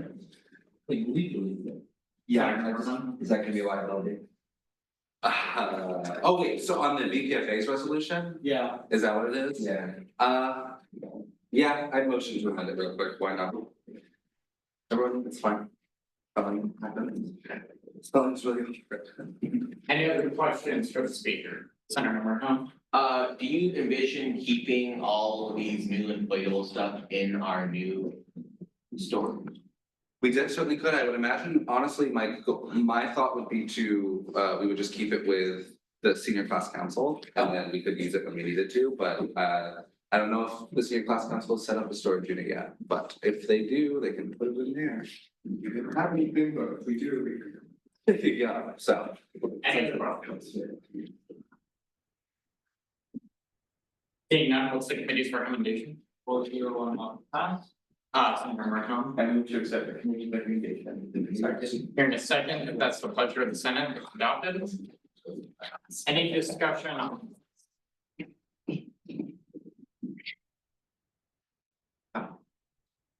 Any debate on the motion? Senator Thompson? Motion to amend USMS Inc. in the first and third line paragraph to read UMSG Inc. Second. Here in a second, if that's the pleasure of the Senate, that's adopted. Any discussion? Any debate? Seeing none, all those in favor of the amendments? All those opposed? All those abstaining? Seeing a clear majority, that passes. The resolution will be amended accordingly. Any other points for debate? Senator Cowan? I motion to fix the spelling of champagne in the. In the after section in the second line. We should get a better spelling. If that's the pleasure of the Senate, that's adopted. Any points for discussion? Senator Bone? How would we change it? How do you spell it correctly? Wait, CHAMPHEGENE. any other points for discussion? Any points for debate? Seeing none, all those in favor? All opposed, all abstaining, seeing a clear majority, that passes. Any other points for debate? Director Mills? I'm thinking should be voted in favor, specifically because VP Peterson is graduating and I would love to see him on the campus. Maybe you could get a blog for the spelling, so. Any other points for debate? President Tripp? Just one, just so that everybody knows that this is passing with the stipulation that I make sure that there is insurance and waivers for the ballot house and the mechanical ball, which I will do, and I am saying out loud so that it gets put in the minutes. Any other points for debate? Senator Council? The main farewell event is great. It's going to be good fun. There's buy-in from other departments. The provost office is fully on board with this, so I think this is a great opportunity for UMSG to help start off our seniors. Any points for President Monmouth? I want to thank all of you for bringing this forward and debating this properly as we make it for the spelling. But I think this is a really great way to support the senior class. We don't have a traditional graduation and we didn't have a traditional entrance into college with COVID. So even our class council, our ability to kind of do things like this is limited because it's been wonky. So I appreciate the support and I just want to put that up. Any other points for debate? Seeing none, all those in favor? All opposed? All abstaining? Seeing a clear majority, that passes.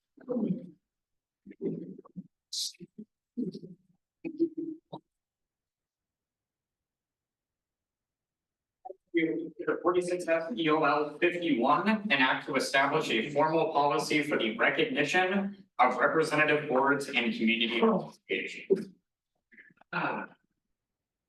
So, in my endless quest to just make sure our governing documents function, we noticed a pretty glaring absence in the student organization recognition policies and the Constitution and the standing rules of how exactly a club really does go from a student org to a rep or a comm association.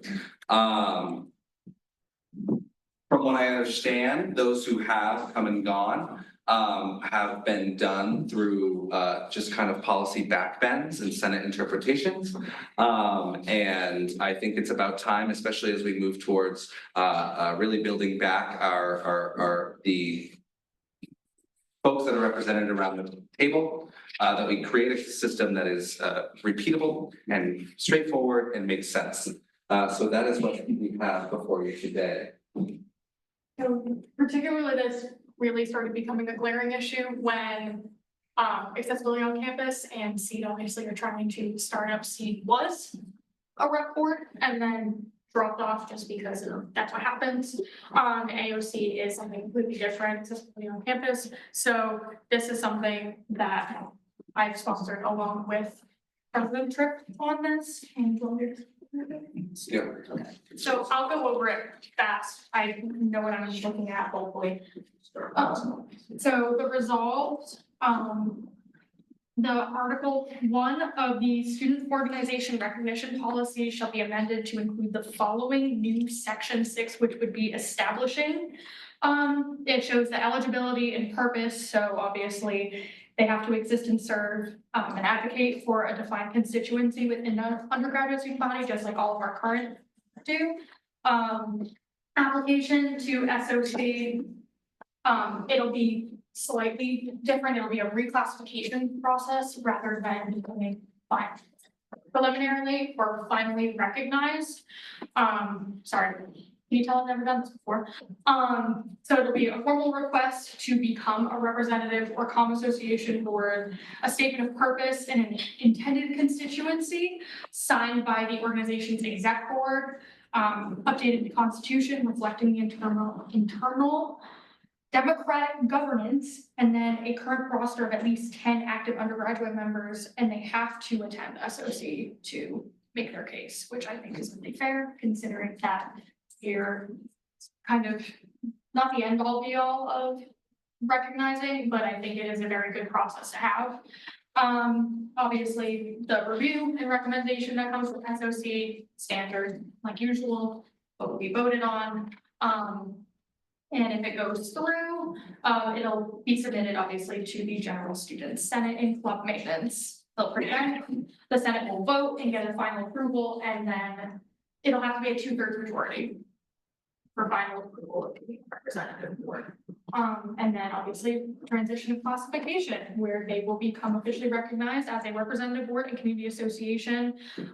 They won't just be a student club or general student organization, and they will have to comply with all responsibilities outlined in the rep boards and community associations documents. So all of their working documents, they would get the same thing that a lot of you have maybe in your binders if you work under VPSO Julian Ober, who had the job descriptions. There'll be more of that. I'm not sure what presentation is from it.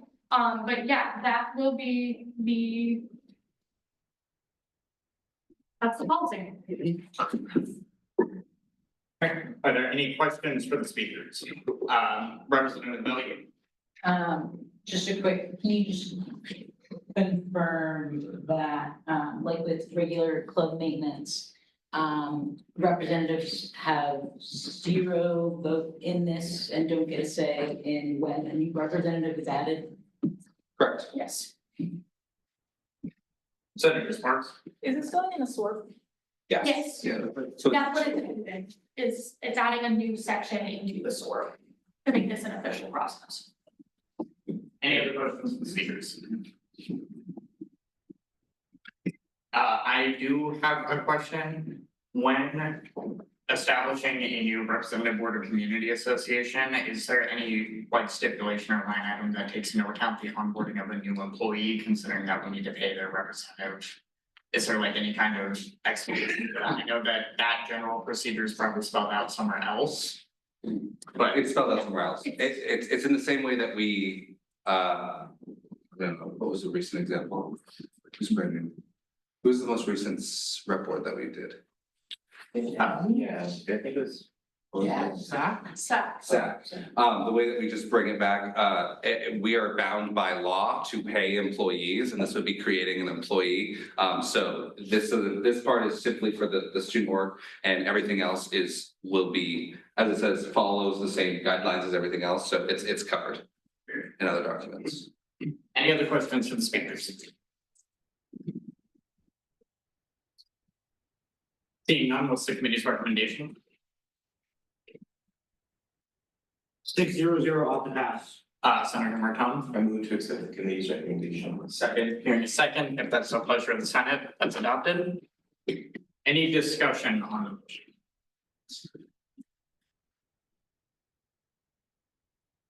Any debate on the motion? Senator Bone? I feel like only needing a roster of 10 people is a bit low, especially considering it's a paid position. I mean, senators need at least 25 signatures just to enter this volunteer position. So I would like to, move to amend current roster of at least 50 people. Act undergraduate members, but only 10 members to go to SOC, which is not their case. It's a motion. Yeah.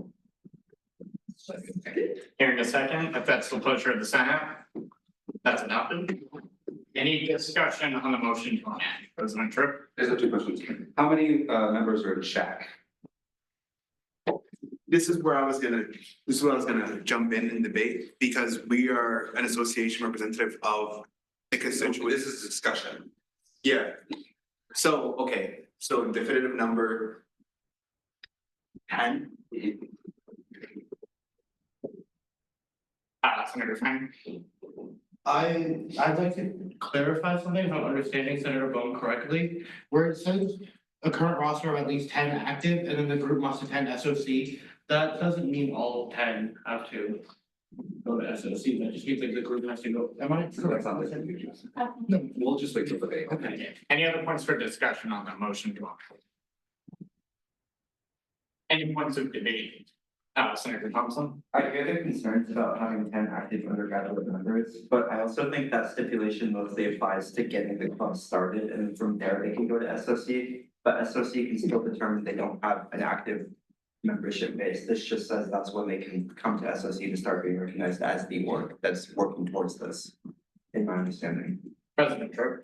There's also a difference between members of a representative board and member organizations of a representative board. And we're talking about members of a representative board. So I do think that a rep board should have at least 10, because you're also thinking about the programming that the representative board is, or comm association is putting on for their constituency and the interactions that they're having. But on paper, a lot of the time, these groups are just is made up of just member organizations with one representative. So, I mean, it would technically encompass additionally all of the other or all of the members of other organizations, but it doesn't need to be outlined here because it's not going to reflect like that in SHAC versus SHAC and its member orgs.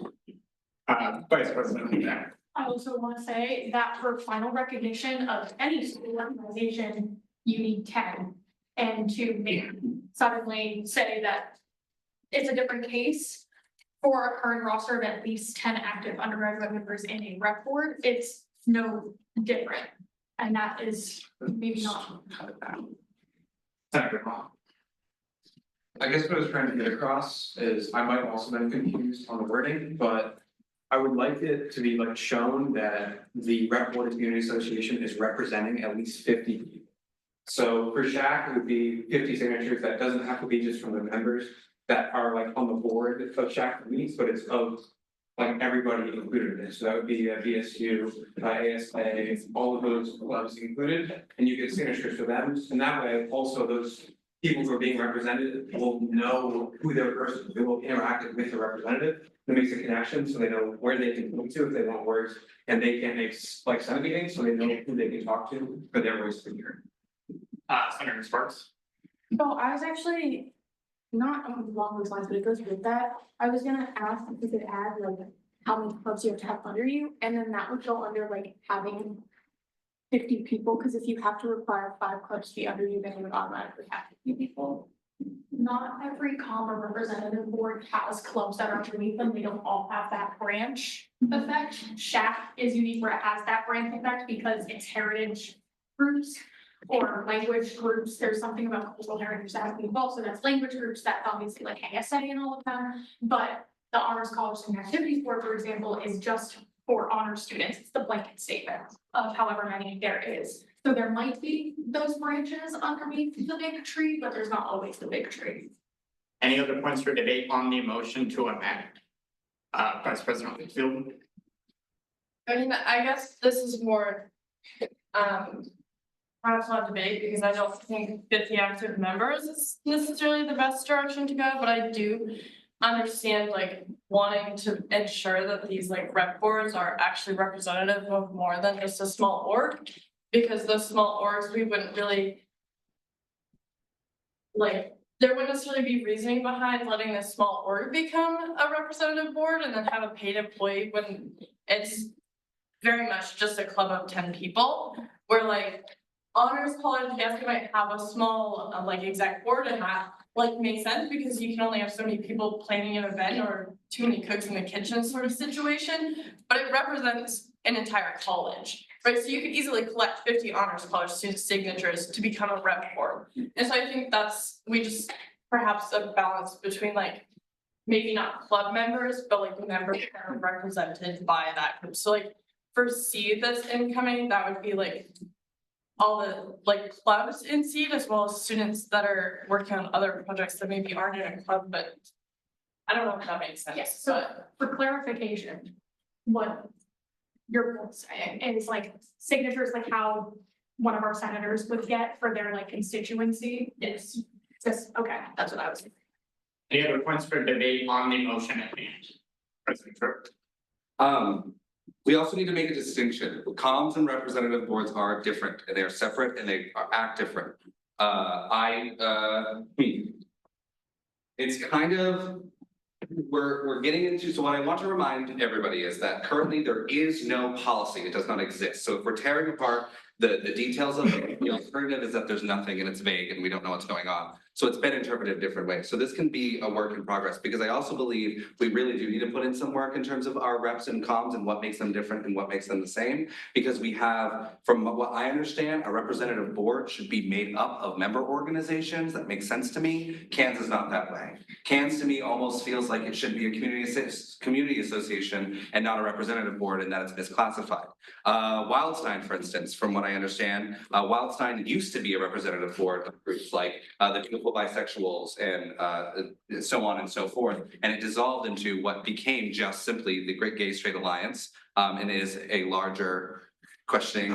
Yes, sorry, an outdated term. But you understand what I'm saying, where their member organizations fizzled out, but they still represent a community on campus that kind of needs representing. So this policy is also vague because it's covering both.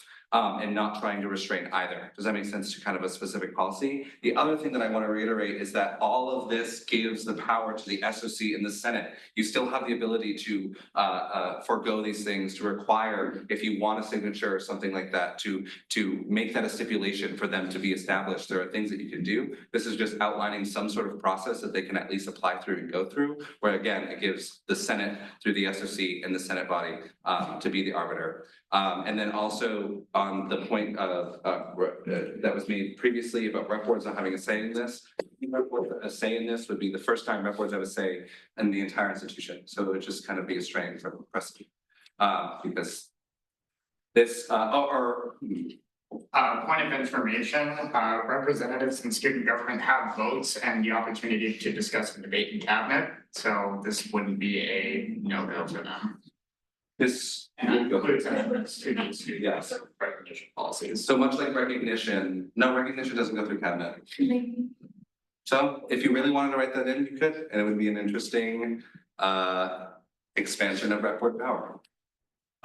Senator Harvey. I'd like to make a motion to return to previous. Second.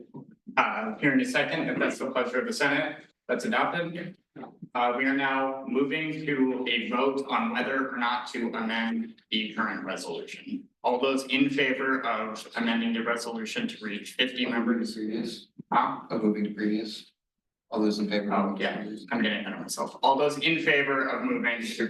Point of information, what is the specific change that we're voting on? Senator Bowman, if you want to restate your motion. The change that I said was to change the result section 6B and then D, a current roster of at least 50 active undergraduate members and 10 of which attend SOC.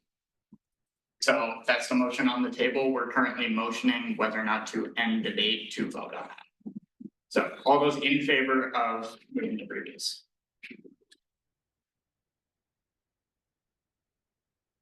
All those opposed? 3, 4, seeing a clear majority passes. We will now vote on the motion to amend the resolution. All those in favor of the. All opposed. All abstaining. Seeing a clear non-majority, that is not it. Any other points for debate? Senator Bowman. What I was trying to get across, I guess, instead of the word members, was the word constituents of these reps or community associations, so we know that they're representing some type of constituency more than just 10 members. And also speaking on the fact that Senator Thompson and President Tripp brought up about the Senate and SOC having the final say. SOC has more time, but SOC is also only 4 senators that have a say in this. The Senate will get this for 20 minutes that they get to vet it, and having a list of 50 members of the constituency group or this individual represent would be a lot more calming as a senator, than just seeing a list of 10 constituents and having to work on that. Representative Bellion. I have a question, clarifying question, and then a point of debate. Mainly because you two said different, Vice President Peterson and President Tripp said different things earlier, and everyone started mumbling, and I didn't hear. You were saying that this would be voted on in cabinet, you said it wouldn't. The policy itself would be voted on in cabinet. The actual like club maintenance would not be. Okay, because That's what the mumbling was. It's like, between us at least, what's the mumbling of that? Was clarified, because essentially, Dungeons and Dragons Club, when they come through, this is the final arbiter of that, so that's just, it would just basically follow the same, line of thinking of all club maintenance. Sorry, go ahead. I will say on that point, when the hiring of, as far as I remember, when the hiring of Representative Guzman and Representative Tanaka went through, cabinet did vote on that. So that was actually an instance where representatives did have a say in those. For hiring? Yeah. I think. Point of, yeah. That was for the hiring and like allocating funds to an individual. That was not the recognition of a rep board or a community association board. Okay, my point was less so that there was precedent for a club being recognized and more so that there was precedent for representatives having a say in the establishing of a representative in the Senate. But That's all I'm saying. I'm not saying you have to do that now. I'm just saying there is some level of precedent for that being a thing. That's. I would push back that there is not. That's kind of what we just established, which is that there is precedent for rep boards to have a say in allocations of funds, but that is what it is. And it just so happened that an allocation of fund had to happen. But as soon as that allocation of fund, for instance, the SHAC, representative paycheck going into the annual budget, rep boards will not vote on that again. Does that make sense? So it wasn't really had anything to do with club recognition. It just had to do with the fact that we had to move money, and that is where rep boards have always had the precedent of making having a vote on those things. But it's not club maintenance or the establishment thereof. Does that make sense? Yes, no, I get that part. It's like it is a weird where you have a kind of a tangential power, where I guess one day you could say, no, I'm not paying this representative. Yes, you could do that. I just want to throw a caution out about the numbers thing. When Wildstein was a representative board of 4 groups, all 4 of those groups maybe had 50 members. Because it's an underrepresented population. And so that, in terms of the LGBTQ plus population, and so they wouldn't necessarily, they were representing 4 groups, but they wouldn't have necessarily met that criteria that you were suggesting, because some of the representative boards are representing small groups, but there's a number of them. So let's look at another SHAC is another good example, that they might have a number of groups that may be close to the minimum number or the, minimum or maximum number of what you're allowed to have, but, that might not hit 50 is my point. It might, but it might not. I mean, it depends on how many representative boards, representative groups that you have under the umbrella of the board.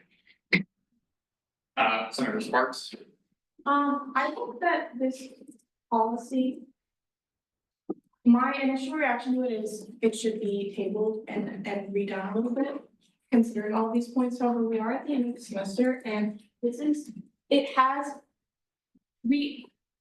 from what I can tell, we all agree on the process of where it goes mostly. And we can very much go back and look into the 10 active members and then all the members. So passing it as it is would give us at least a baseline to work off of when we want to change it in the future. So I do think that this should get passed. But it shouldn't be passed and then never touched again. Any other points for debate? Representative Merchant. I will say, at least for like Hans perspective, we currently have 42 members. So at this point, we wouldn't necessarily fill that criteria. But in referencing with our email, the constituency population, there is a bit of a turnover because we have people that get added onto the emails and then we have people get taken off the emails. We have people that show up to Hans events, but they're never officially members. So I wanted to put that out as a bit of a cautioning thing. And I also wanted to echo Senator Sparks that we probably could, if any senator is feeling so inclined, amending to like a little provision at the bottom, just putting a sort of review and trial period for this semester, so that way it's at least on the radar of the executives. But it's not like we have to stuff through all of this tonight and the rest of the semester. That way, if there is any more problems that are like realized, it could be at least done on existing legislation and focused on for the semester. If that makes any sense. Any other points for debate? Right. Representative Belly? I'm gonna talk about the representatives, thank you. I think if there is a change to the structure of this body and the number of members in various positions, I think for the same reason we do a 2/3 majority for this and not just a half majority, I think all of the members of the Senate as a whole should get a say in that.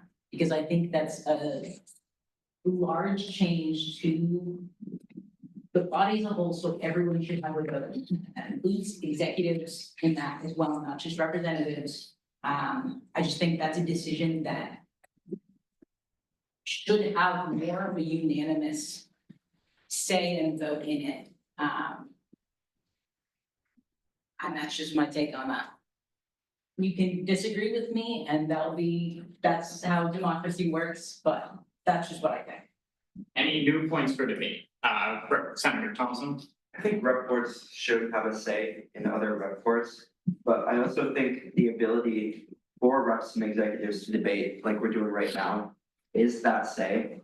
And decisions about student boards go from SOC to the Senate, and that's the final decision. So if we change that, we're talking about a change to the checks and balances of the system.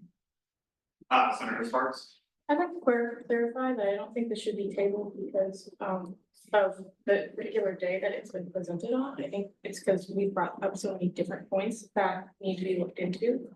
But it should be voted on today and it should go through. And with that said, motion to previous. Hearing a second, if that's the pleasure of the Senate, that's adopted. Any discussion to move to previous? Any debate to move to previous? Seeing none, all those in favor of moving to previous, all opposed, all abstaining? Seeing a clear majority, that passes. All those in favor of 46 SPLF 51. 3, 4, 5, 6, 7, 8, 9, 10, 11, 12, 13. All those opposed? All those abstaining? Seeing a clear majority, seeing a clear 2/3 majority, that passes.